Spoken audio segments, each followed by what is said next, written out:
Fingir que nada tá acontecendo, definitivamente não é a melhor opção. Porque as pessoas vão continuar distantes, ainda que se vejam em algum momento, mas distantes emocionalmente, porque tá cada um guardando a sua própria dor.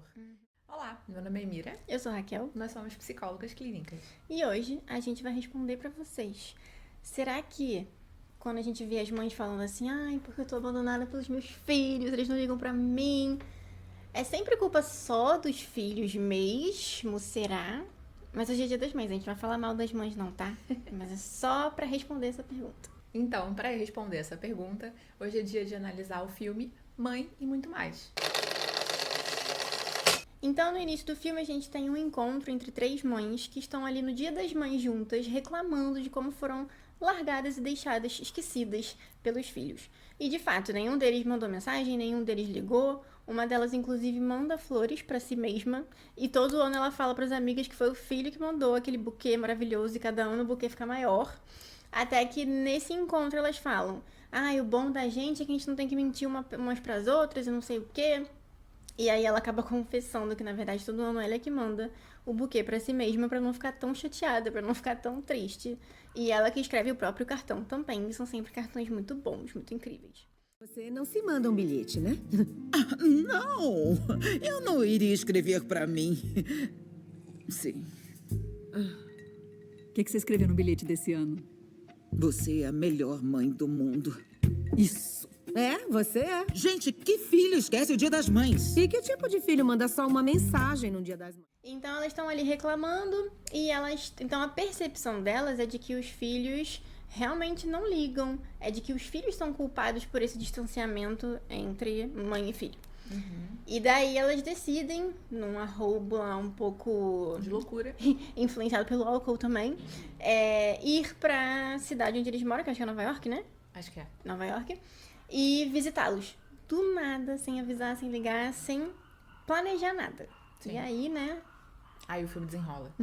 E eu acho que esse filme tem um ponto muito legal, que acho que eles conseguem traduzir a complexidade dessa relação na vida adulta, né? Então, ao mesmo tempo que eles colocam as dores vivenciadas pelas mães, sem descaracterizar e sem deixar a coisa muito banal. Não é caricato, né? Isso. É bem... Eles também trazem a contribuição do que toda aquela história, né, todo o desenvolvimento deles trouxe para a vida dos filhos. E por que os filhos têm essa relação mais distante com elas? E no final do filme, a parte mais legal é que elas entendem, né? Não é um filme que termina dizendo a culpa é só das mães, ou a culpa é só dos filhos. É um filme em que todo mundo entende o seu papel naquela relação. E além disso, a gente consegue ver três formas diferentes de maternidade ali. No sentido de que cada uma tem uma questão um pouco mais complexa com os filhos e que, de alguma forma, determinou a relação que eles têm na vida adulta, né? Então, é bem legal a gente ver isso. A princípio, até no próprio chegar em Nova York, né? A mãe que foi mais resistente aí, que é a mãe do Matthew, que é a viúva, foi a única que ficou na casa do filho. conseguiu entrar. Exato. As outras duas, inclusive a que deu a ideia, que é a mãe do... Não, o Daniel é o escritor. Do outro, que não é... Que ele é diretor de arte, eu acho, alguma coisa assim. Sim. Né? Não, o diretor de arte é o Matthew. É o que trabalha na galeria, loja. não é? Na galeria. Acho que é isso. Faz a vitrine lá. A mãe dele, que é quem dá a ideia, é a que mais tem medo. Ela nem toca a campainha. Ela não toca na campainha, né? Ele não consegue nem estar ali. E a mãe do Daniel não consegue porque ele não tá em casa. Então, tudo bem, né? Ela chegou lá e ela ficou com medo e vai embora. Então, mesmo sendo três amigas, elas têm comportamentos diferentes e que, inclusive, marca a história de forma diferente, na própria forma dos filhos lidarem com elas. Então, o Matthew, a mãe dele foi a única que conseguiu entrar na casa, né, e ficar lá, ele leva uma vida muito tranquila, assim, ele tem a rotina dele, ele sai quase todo dia, ele vai pra festa, ele volta pra casa com mulheres, e... Ele parece bem sucedido no emprego dele. Parece. E parece ganhar bem, e, enfim, tudo. E só que não é o que ela gostaria pra ele, não é o que ela esperava pra ele. E por isso ele não se conecta tanto com ela, ele não conta tanto as coisas pra ela. Acho que ela nem sabia qual era a revista que ele escrevia, né, se não me engano. Que tipo de conteúdo ele produz.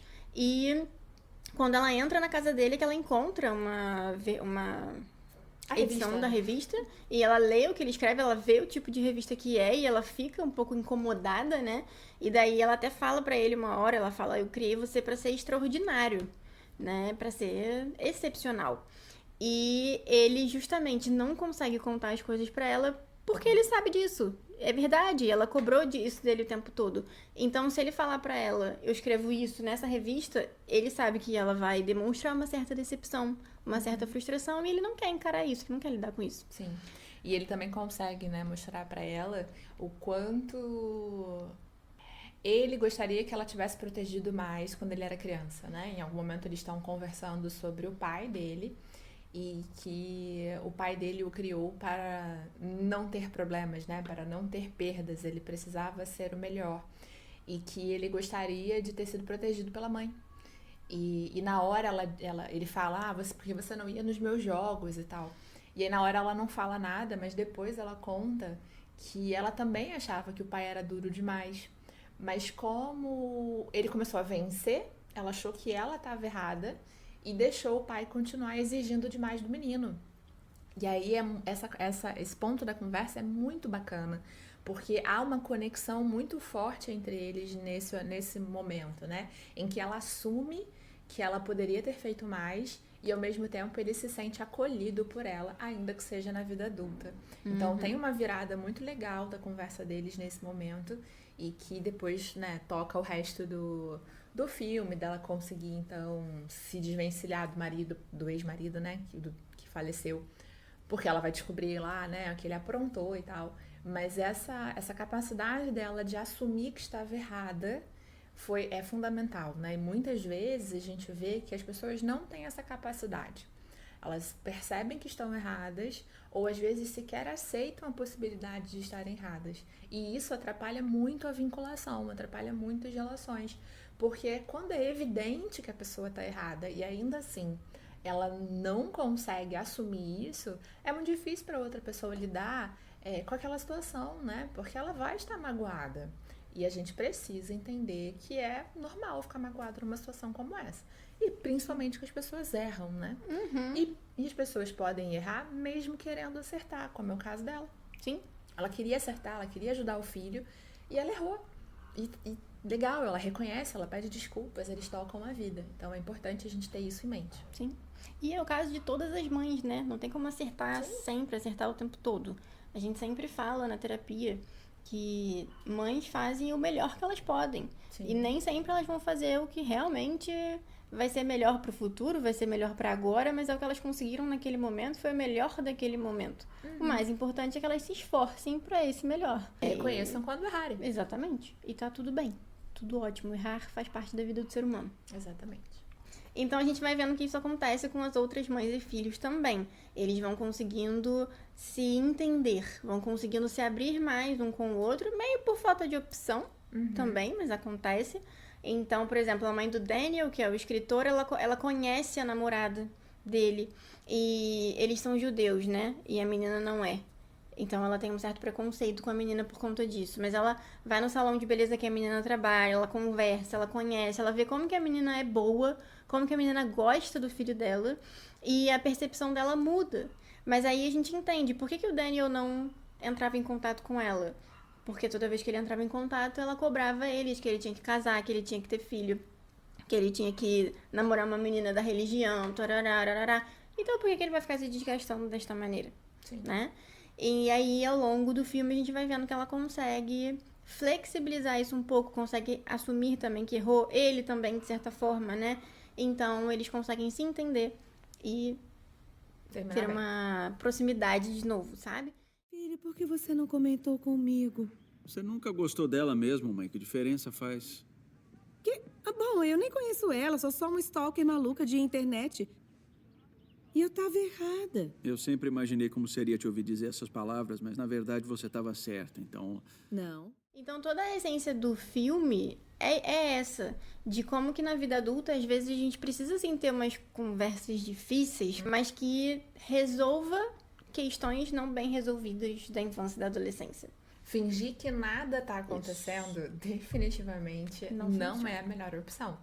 Porque as pessoas vão continuar distantes, ainda que se vejam em algum momento, mas distantes emocionalmente, porque tá cada um guardando a sua própria dor.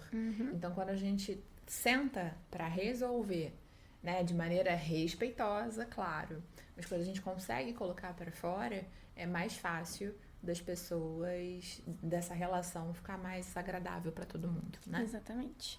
E sempre abertos a reconhecer que eu posso ter errado, sinto muito, daqui pra onde vamos, como faremos para não acontecer novamente. E o último ponto aqui, rapidinho, pra gente terminar, que também atrapalha muito as relações, são as idealizações sobre as pessoas. A gente vê muito isso com a mãe do Matthew sobre o pai dele, né? Então ela não consegue seguir a vida depois do falecimento dele, abriu mão de várias coisas durante a vida, por casada com ele, e porque ela achava que ele era perfeito. E ela descobre que foi traída. E ela só consegue, então, seguir a vida dela e aproveitar a vida dela quando ela descobre que foi traída. Então, no final, ela tá viajando, tá na Itália e tal. Então, é super interessante. Idealizar pessoas é uma grande forma da gente se decepcionar o tempo inteiro. Porque ninguém é perfeito, né? E a gente também não pode parar a nossa vida ou comprar 1001 brigas em função de uma idealização, tá? Então, isso também é muito comum nas relações familiares, além de tudo isso que a gente já falou no dia de hoje. E só para reforçar, né, tanto a questão da idealização como a questão da falta de comunicação, pontuando aqui a relação do Paul com a mãe dele, ele é gay. E ele nunca falou nada pra mãe dele. Ela sabe, desconfia, mas como ele nunca falou nada, ela também nunca fala nada. Então eles ficam anos sem falar nada sobre isso. Ela nunca conhece ninguém que faz parte da vida dele. Ele nunca se abre, nunca sente que pode se abrir com ela. Porque simplesmente um dia ela desconfiou e nunca foi lá conversar com ele. Não é chegar a conversar, você é gay? Não, mas conversar. Deixar as portas abertas para que o adolescente, o adulto, venha falar, se sinta à vontade para falar. E não é que... Eu entendi que não é que ela fosse preconceituosa, que ela não fosse aceitar. Era simplesmente porque ela não dava abertura para ele conversar, para ele falar. Ele não conseguia falar nada com ela, né? Porque ela tava sempre numa guerra com o pai dele. Então, Isso. qualquer coisa que ele fala, ela coloca o pai no meio, ele resolveu, então, não falar nada. Exatamente. E ele se distancia por conta disso, né? É um filme muito legal. Sim, vale muito a pena. Muito legal. E pra todo mundo assistir em família, pra quem não é mãe ainda, pra quem é mãe, pra quem é mãe de criança, pra pensar no futuro. É bem interessante, vale a pena você assistir ou hoje ou amanhã, no Dia das Mães. Então, respondendo a pergunta inicial, gente, não, a culpa não é só dos filhos e também não é só das mães. Apesar da gente ter marcado aqui mais a influência do comportamento das mães na relação atual com os filhos, óbvio que eles também têm a parcela de responsabilidade deles. Mas é um filme muito legal, assistam e Feliz Dia das Mães. Não esquece antes de ir embora. Deixa aqui pra gente nos comentários o que você acha, se tem mais alguma coisa que você queria que a gente analisasse. Curte o vídeo, compartilha com pessoas que estudam, né, ou querem entender melhor sobre essa relação parental e se inscreve no canal se você ainda não for inscrito. Até a próxima. Até!